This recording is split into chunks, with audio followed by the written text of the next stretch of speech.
What's next for Ripple, the Clarity Act? I don't know. We're in the middle of some turmoil in the government here. I don't know what Congress is doing.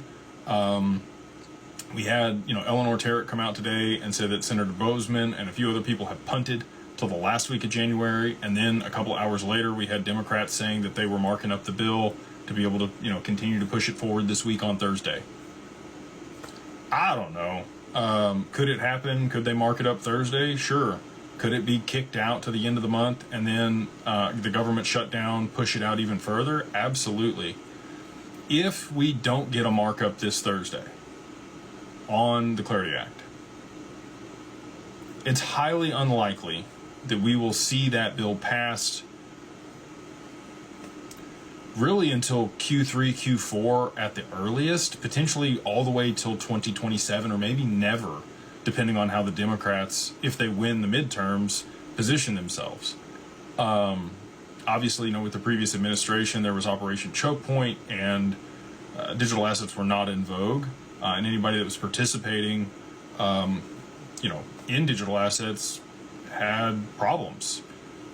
We've obviously seen, the change in regime here and bipartisan support or supposed bipartisan support for a lot of this legislation.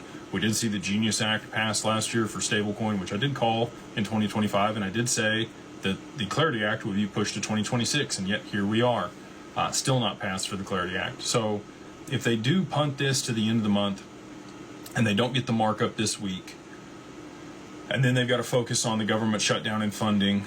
If the government gets shut down, for what they did at the end of last year, another 40 days, we're now talking about March. Now we got midterms and voting. Nothing's going to get done around that time.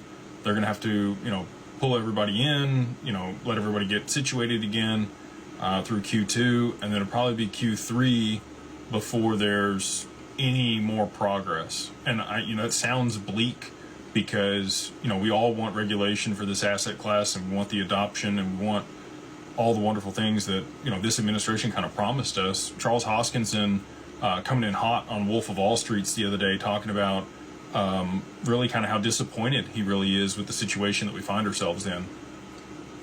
And obviously a lot of his net worth, almost all of his net worth, is in Cardano and what he's built over there with ADA and the foundation and everything else.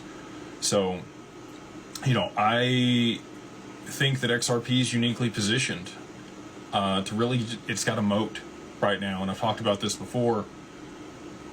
I think XRP is going to get the lion's share of the